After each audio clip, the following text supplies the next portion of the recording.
온라인 예배가 익숙해졌어요. 이제는 많은 사람들이 한동안은 온라인 예배가 진짜 예배냐 아니냐 하고 이제 설왕설래했습니다. 교회 가서 드리는 예배만 진정한 예배다 이렇게 말하는 사람도 있습니다. 정반대로 말하고 싶어요. 예배를 드리는 그곳이 교회다. 그렇죠? 온라인 예배를 드린다 할지라도 내가 진정한 마음으로 하나님 앞에 예배를 드리면 그것은 교회죠. 교회라는 게 건물이 아니니까. 이게 참 중요합니다. 그러나 이 코로나 시대가 시작되면서 맨 처음에 제가 걱정을 했던 것 가운데 하나는 결국은 예배라고 하는 것도 본질적인 것은 다른 것이지만은 예배도 습관인데 교회 안 나와도 되는 이 상황이 습관화되면은 나중에 어떻게 될까 이 걱정이 있었거든요. 이런 걱정을 표현하는 사람들이 제법 많이 있는 게 사실입니다. 그런데 저도 우리 교인들과 만나다 보니까 온라인 예배를 드리는 사람들의 두 가지 반응이 있습니다. 첫 번째는 온라인 예배를 드리다 보니까 자꾸만 해찰하게 돼요. 찬송도 부르고 기도도 하고 그러지만 말씀을 듣는 시간에 두리번거리게 되고 딴 일도 하게 되고 이렇게 된다고 고백하는 정직한 사람들도 있습니다. 처음에는 옷도 갖춰 입고 예배 전에 단정하게 준비도 했는데 세수도 안 하고 옷도 그저 펑퍼짐하고 편한 거 입고 이렇게 예배를 드리게 된다는 거죠. 이거 문제가 좀 있습니다. 이거는.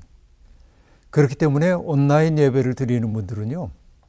정말 예배당에 오는 것처럼 정성스러워야 돼요.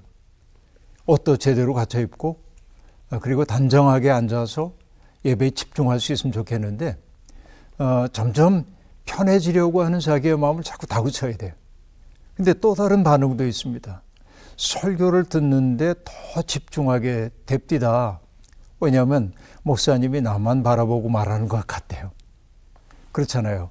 온라인 예배 때 목사들은 카메라를 보고 얘기를 했기 때문에 그렇습니다. 그러니까 딴 데 한눈 팔 수가 없고 더 집중할 수밖에 없었다. 이게 아마 온라인 예배를 드렸던 이들의 대부분의 경험 세계를 요약한 말이 아닌가 생각해 봅니다. 그런데 온라인 예배가 긍정적인 것도 있고 부정적인 것도 있어요. 한국 교회에 저는 온라인 예배가 복일 수도 있겠다는 생각이 들기도 합니다. 왜냐하면 이전에는 개체교회에 속해 있는 사람들이 자기 교회 이외에는 알 수가 없었어요. 대부분의 경우에는.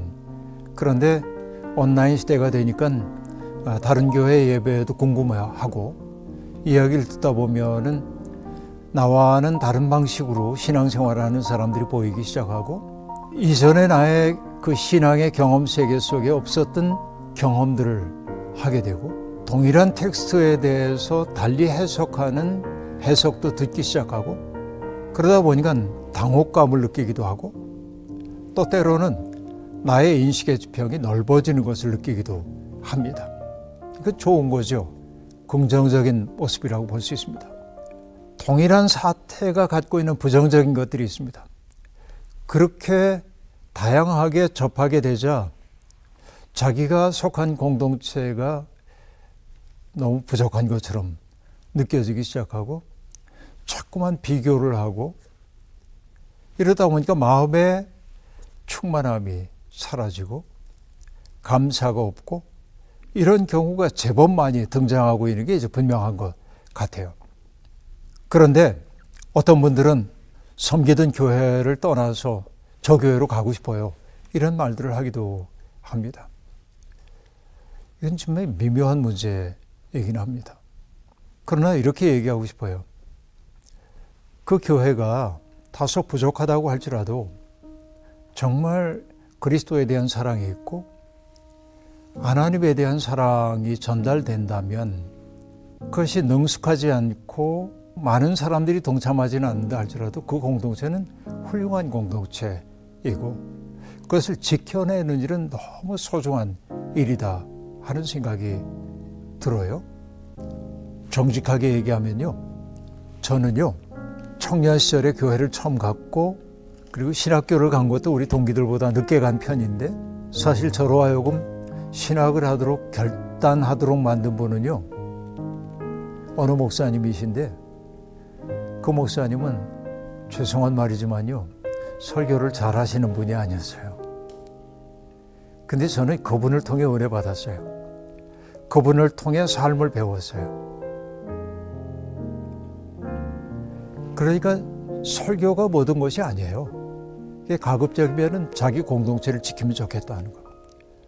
그러나 생각할수록 복음이 아닌 것이 선포된다든지 하나님에 대한 그릇된 인식을 자꾸 심어준다든지 복음이 주는 자유함이 아니라 우리를 자꾸만 어딘가에 묶어둔다든지 그런 교회는 아름다운 교회는 아닌지도 몰라요. 그때는 결단이 필요할 수도 있습니다. 그건 여러분들의 지혜에 맡겨야 할 것 같고요, 저는. 그럼 이제 앞으로 어떻게 우리가 살아야 하나?